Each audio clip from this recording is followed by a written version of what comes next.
sa daghang suliran, kagutom ug kalisod, krimen, away, korupsyon ug abuso sa kinaiyahan.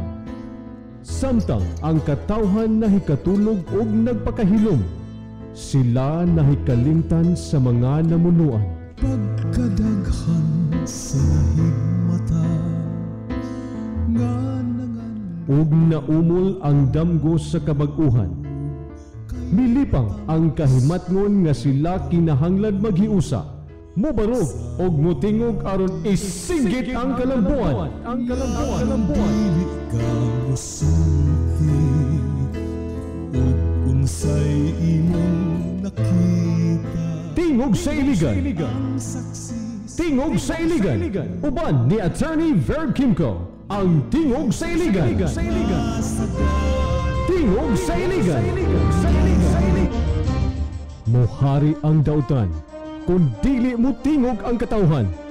Tingog sa iligan. Tingog sa iligan.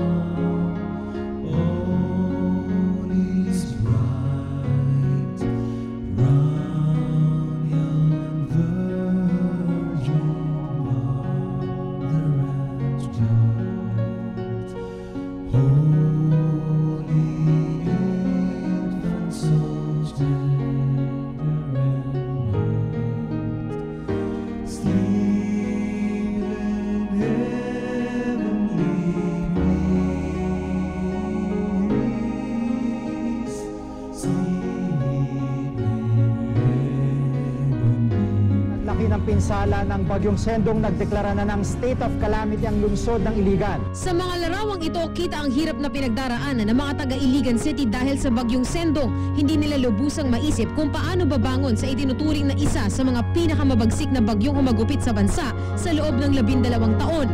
Pinangangambahang marami pang bangkay ang mahahanap dahil marami pa raw ang nawawala. Kaliwat kanan din ang mga bahay na giniba ng bagyo. Makikita ang isang bahay na tinangay ng rumagasang baha. Marami pang pamilya sa Iligan City ang patuloy na naghahanap sa mga nawawalan lang mahal sa buhay. Sa pala ng City Government ng Iligan, aabot na sa 230 ang patay. Mahigit 400 ang nawawala, habang 27,000 naman ang maapektadong residente sa 30 barangay sa Iligan City. 10 talampakan umano ang lalim ng baha nang manalasa ang bagyo nitong gabi ng Sabado. Illegal logging at mining ang isa sa madahilan ng malawakang pagbahang umitil sa maraming buhay. Yung mga dalawang main rivers natin silted na po, no? So it cannot accommodate yung maraming tubig na galing sa kabundukan. Maybe this is a result of the illegal logging before, the mining, the farming. Cannot put into words the sadness that we are feeling here in Iligan due to the loss of lives. Patuloy pa rin ang search and retrieval operations para sa mga nawawala at relief operations para sa mga nasa evacuation center. Kailangan ng mga taga-Iligan City ang pagkain, tubig at gamot. Nagkukulang na rin daw ang supply ng mga kabaho. Ngayong hapon lamang, dumating sa Iligan City si Defense Secretary Voltaire Jasmin kasama si Undersecretary Jimmy Ramos ng NDRRMC para sa isang emergency meeting na ipinatawag ng Iligan City Local Government Unit. Tumawag na rin daw ang Pangulo para iparating ang kanyang pakikiramay sa nangyari at nangakong magbibigay ng tulong. Sa ngayon, patuloy ang retrieval operation.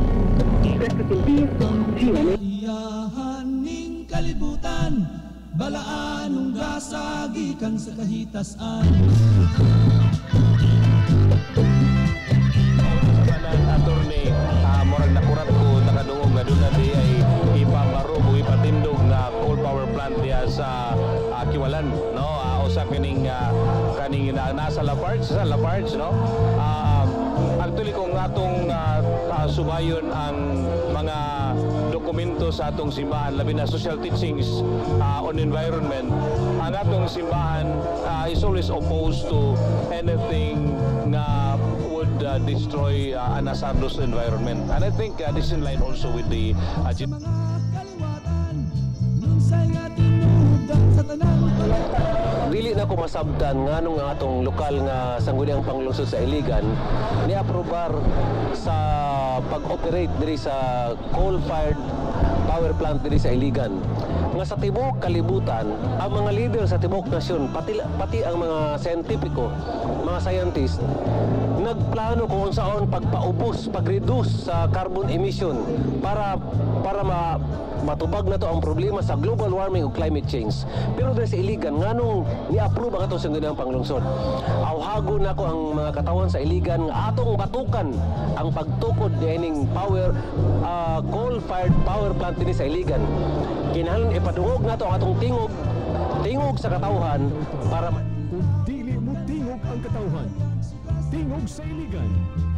Tingog sa Iligan.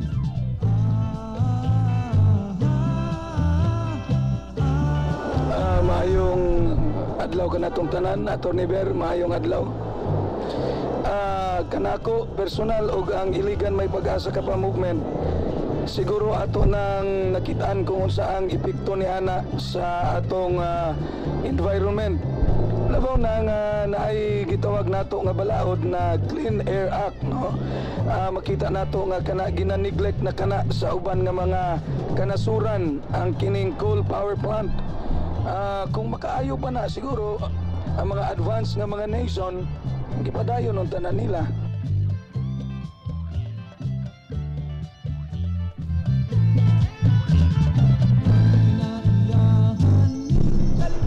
May gabi, Ber, may gabi sa katawan sa Arianon nga syudad sa Mindanao. Kaning imuhang gipangayoan ako komento, Ber, pamahayag kalabutan sa gihugon-hugon nga diri tisok ang gitawag og coal power plant. Ako buot lang ko mangutana sa simple nga mga butang. Una, ila ba ang gipahigayon ng usa ka tinuray nga konsultasyon sa katawan sa Iligan, ilabi natong lugar diin ipabarog ang maong coal power plant? Ikaduha, og ila manggaling ikonsulta nganong ani may sa Iligan nga kadakong lugar ning Mindanao nga niya man sa Iligan, Lanao Norte, nagasukad ang pinakadako nga hydro power plant. Ikatulo, nganong karon ba man po nalay pahigayon nga nagsingabot ang eleksyon, nganong wala man kan sa una nila timana o kunuhay tubag na sa panginahanglan sa kakalungon sa enerhiya. Ikadugang nga pangutana, kinsa man tinuray nagpuloyo nining maong programa sa pagpahimog sa aning coal power plant. Balaan ng gasa gikan sa kahitasan.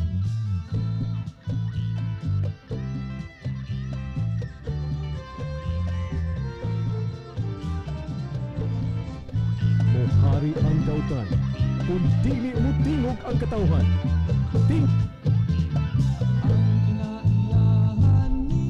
Padayon ang tingog sa Iligan.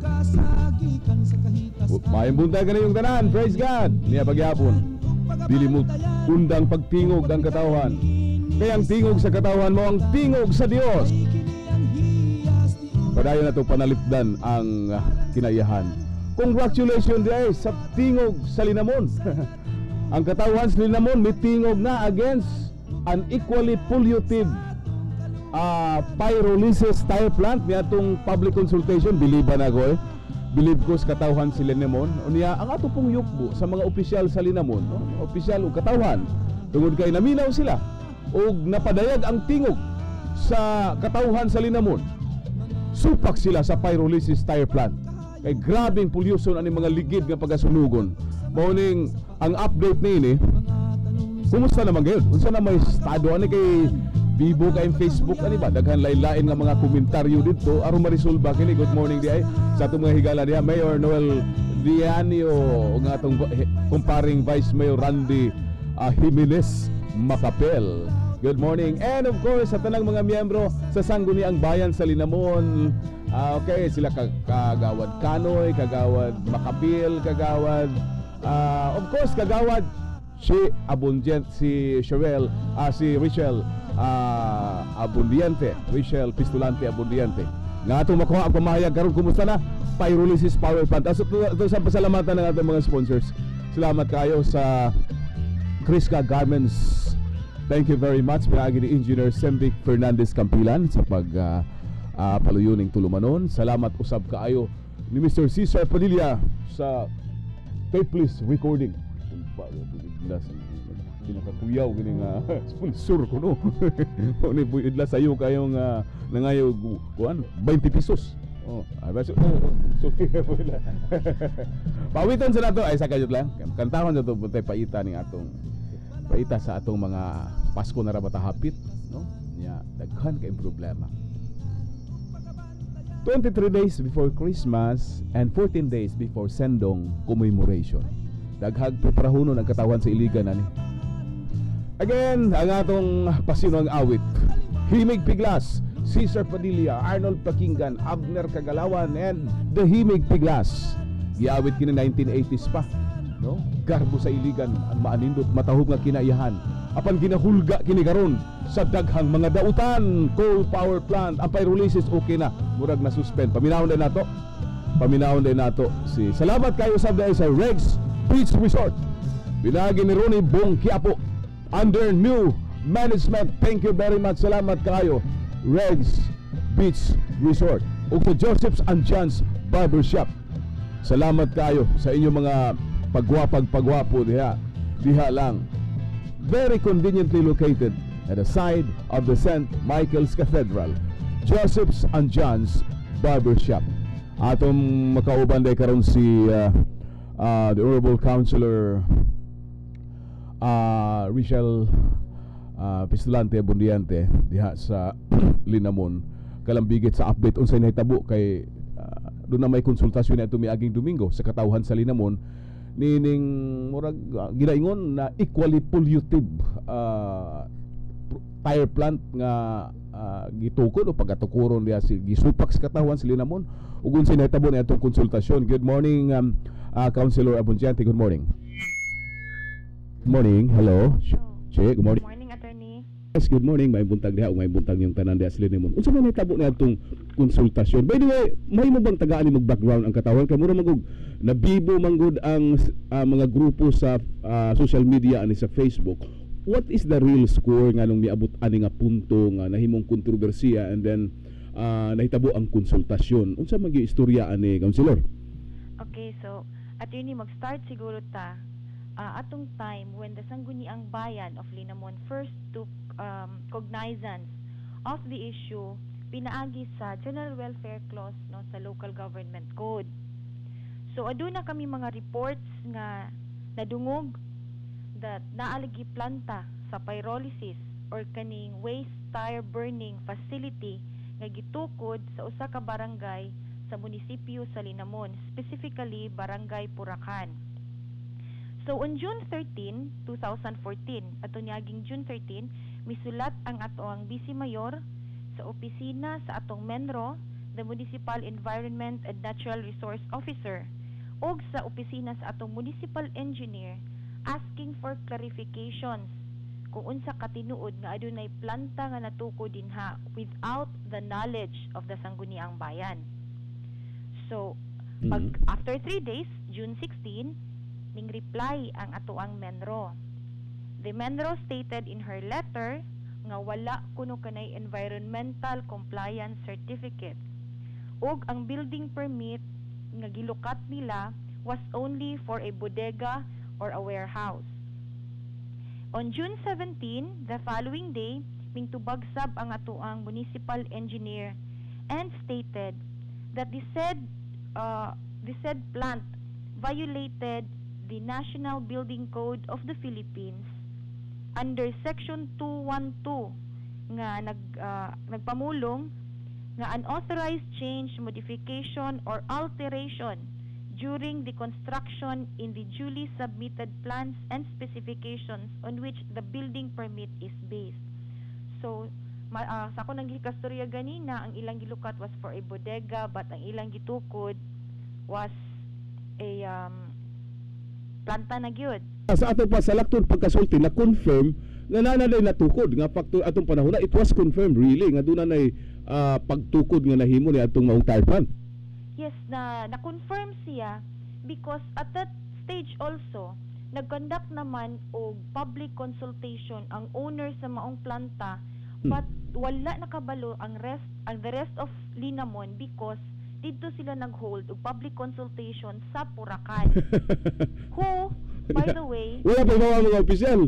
Wala mi nakahibalo.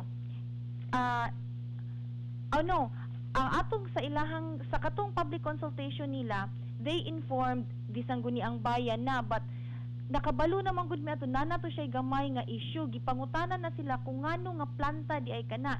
So nag-conduct sila og public consultation dito sa Puracan, but wala kabalo the rest of the constituents sa Linamon. Anyway, pero na to, establisado na, natukod na. Were they operating already at that time? Nag-operate na sila? Wala pa po sila naka-operate. Wala pa, nagtukod lang. Because wala man sila'y kuryente pa, wala pa sila'y TV. See. Yes, because in order to have that kanang makahimo kang subscriber no sa kaning mga kuryente ana, you have to have a locational clearance, which was denied or disapproved by the Municipal Planning and Development Coordinator. Okay. So wala yun sila naka-operate kay wala man gani sila. I see. So wala tuguti, gidisapprove pa sa lokal sa LGU mismo ha? Yes, gidisapprove siya ni Engineer Michaela D. Guerrero. In her letter addressed to Mr. Dexin M. Uy, mao ang owner sa mao nga planta, this was dated August 5, 2014. Niingon si Engineer Guerrero that per verification, I regret to inform you that your application is hereby denied or disapproved. For your project, pyrolysis plant is classified as pollutive and extremely hazardous industry and allowable only in an industrial zone, while your proposed location is an agricultural zone. So, kung tan-awon nimo on the level of the LGU, sa department heads concerned, as well as sa Sangguniang Bayan, wala gayoy pagtugot nga nahatag sa mga tag-iya sa maong planta nga. Kining sa level ni Mayor Noel Dianyo atong klaruhon, nagtugot si Mayor Noel Dianyo ni. Sa ako pong nahibalan per oral nga statements ni Mayor, wala sab kuno siya magtukod ni ana. But his side would have been heard better kung amo siyang nadungog usab atong Sunday. Wala dahil si Mayor? But wala man nakaabot si Mayor na doon na siguro yung mga kabila. Anyway, the thing is, kining unsa ni nga opisina, alter ego man niya, under man si Mayor, ginis-approve. Yes, this is the alter ego of the municipal mayor because the Municipal Planning and Development Coordinator is under his supervision. Yes, wala po santaan ni Mayor ang pag-disapprove. Wala sab, gibutang lang din sa letter na however, you are informed that this decision is subject to appeal to the local zoning board of adjustment and appeals chaired by the municipal vice mayor Honorable Randy J. Macapil. So ang nahitabo, disapprove siya sa level sa MPDC, which is under the control of the executive department, and they were advised that the said decision is subject to appeal dito sa opisina na pod sa vice mayor as the chairman sa ato ang Zoning Board of Adjustment and Appeals. Wala, nag-apilar sila ang tire plant? Yes, nag-apilar sila, and that was the reason why the Sangguniang Bayan took cognizance of the issue nga naa nagyoy legal nga justification kay under naman sa amoa ang ilang appeal, and that was the reason which prompted the public consultation. Ang Sanggunian ang nagpatawag ngadto? Yes, it was sa Sangguniang Bayan by virtue of their appeal nga dito that could have been para naamoy basihan sa inyong desisyon. Yes, we conducted a public consultation para nga ma-inform ang mga katawhan og before mo decide ang zoning appeal board, aduna kami basihan kung unsa bagyod ang tingog sa kinatibuk-an kinabag-ang katawhan sa Linamon. Pagkanindot sa inyong gihimo, asa man dapit gihimo ninyo tong Domingo, dili lang kay dito sa Puracan o asa man lang sa inyong hawanan lang diha. Kaya nahitabo ko diri amo mo gunin panaminan kay nahitabo diri sa iligan, imagine bidiretso mag-issue in town og no objection resolution niya. Wa gyud klaro ang konsultasyon, wa gyud kay balo ang kinabag-an sa katawhan sa iligan. Dito na mo siya gihimo, attorney, sa dapit sa simbahan. We have this parish formation center. Wow, very sintro, ha? Yes, Good. and the justification kung ngano nga ang kinatibuk ang katawhan sa linamon na nga mong gi-inform is because dili lang ang katawhan sa baong barangay nga gitukuran ang maapektuhan, ana. So the health hazards will spread because dili confined ang hangin ug ang tubig sa usa ka lugar sa ilahalang lugar. Yes, exactly. So it will spread. Kami diri nga nasa ubos nagpuyo, naa sa poblasyon, naa sa barangay Maguong, makasimhot pa mi sa hangin nga gikan didto ug ang tubig sa ilang waste product maabot pa na dinhi sa amo. So we have to be informed. Okay, good. Very good. So, unsa gyud nahitabo? Unsa gyud basa ninyo isip mga miyembro sa sanggunan sa tingog sa linamon niadtong miaging konsultasyon sa Domingo? What happened? Isugyud kaayo sila. They were vehemently objecting sa construction sa maong pyrolysis plant. Tingog gyud ay katawhan, ha? Yes, we had 2 doctors who attended the said public consultation, and they explained kung unsay mga medical health hazards sa maong planta.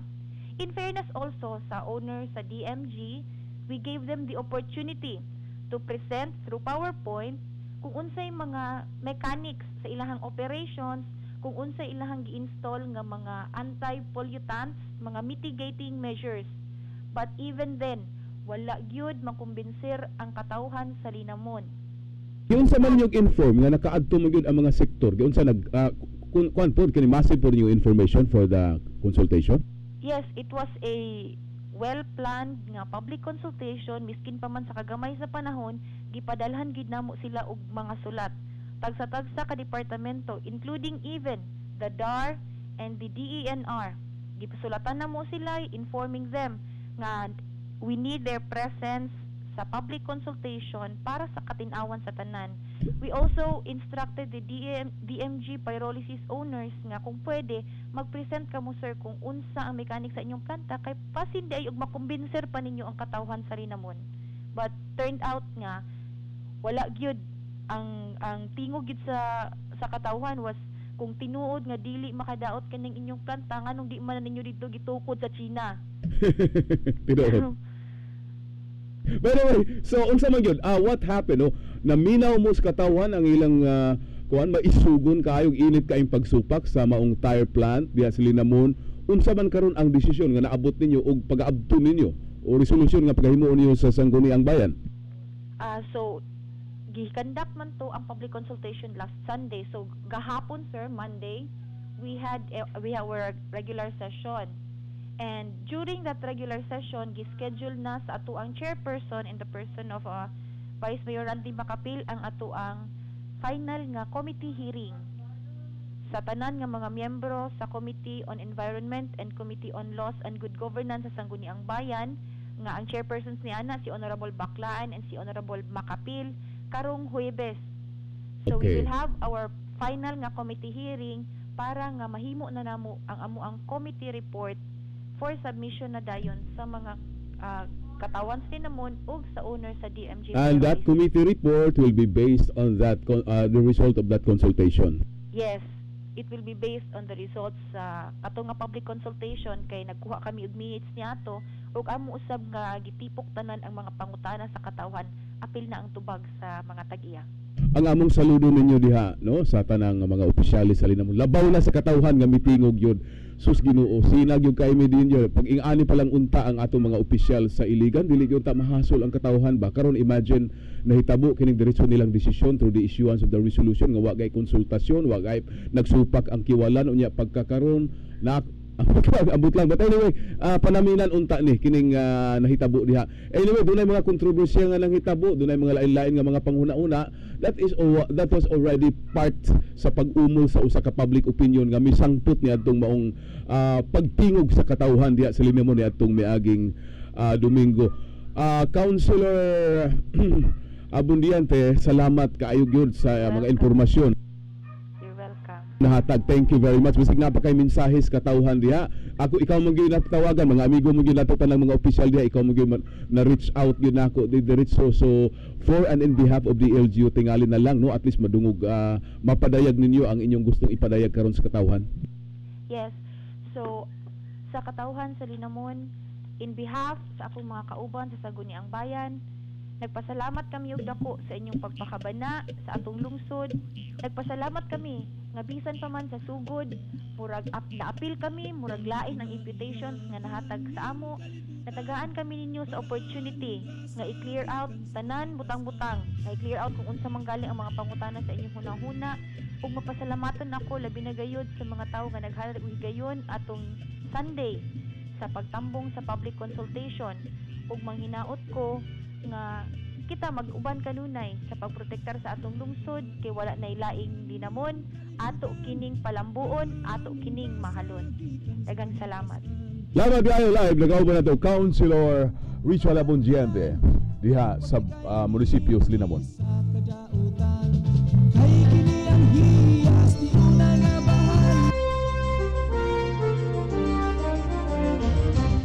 Mohari ang dautan, kung dili mo tingog ang katawhan. Tingog sa iligan. Tingog sa iligan.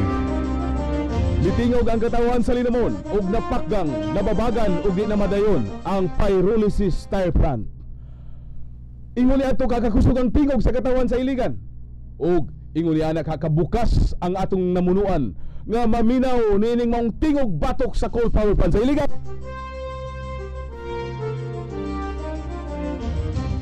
Mohari ang dautan, kung dili mo tingog ang katawhan. Tingog sa iligan. Tingog sa iligan. Kanang maong pangutana tubagon karon sa mga awit ni Boy Idlas. Mo ni panamilit nga awit. Boy Idlas, mo smile sa tagamay ni kabuntagon kay daghang kay suliran. Boy Idlas, go ahead. Ang himsog nga panglawas mao kanay hulagway sa maayong pangagamahanan. Di ba Torre? Ang himsog nga panglawas mao hulagway sa maayong pangagamahanan. Ha? Mo na yung bukat kay kaboy. To heirs humanitarian forgiveness divine sa kang Adolf Hitler pa sa Jerman. To heirs humanitarian for kibot-dibot dibilot. Welcome Balikbayan. Welcome to Iligan, siyudad sa mga buotan. Nindot ang kinaiyahan.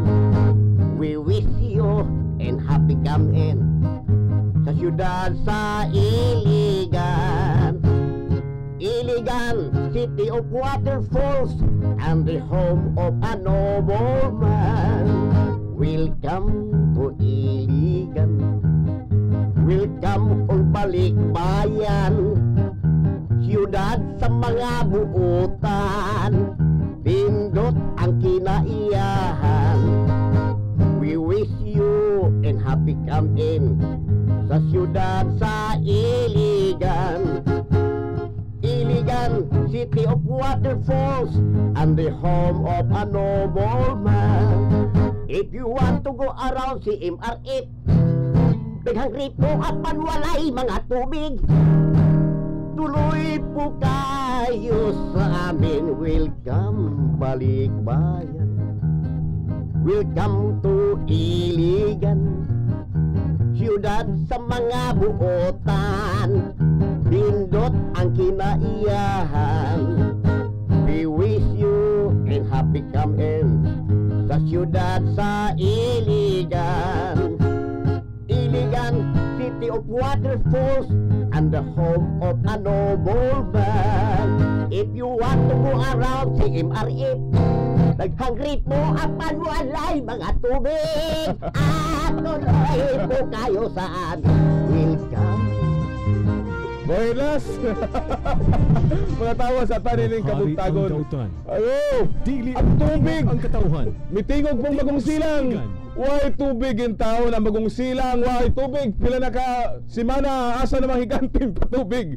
Ay Ginoo ko, wala na gitay panahon kay igsuunan. Lanaw Power Consumers, may text ka nato. Si Engineer Bert Olier, ang presidente niini, ningon siya, wow, gwapo kaayo ang gihimo sa mga taga-Linamon. I salute them for the real concern. Wow. Oh, kuan, atong yukbuan ang katawan sa Linamon nga mitingog. Ingana unta ang katawan sa Iligan, masundog ka na sa katawan sa Iligan ining hulga karon sa coal power plant, matubag ka na. mismo ra usab sa katawhan. Wala tay panahon, salamat. Praise God! Hangtod sa bugwa sa mga taklaw sa mga istasyon, kini ang imong kauban sa Hustisya, Ver Kimco. Ang tingog sa Iligan. Tingog sa Iligan. Hangtod sa sunod higayon. Tingog sa Iligan. Pagkada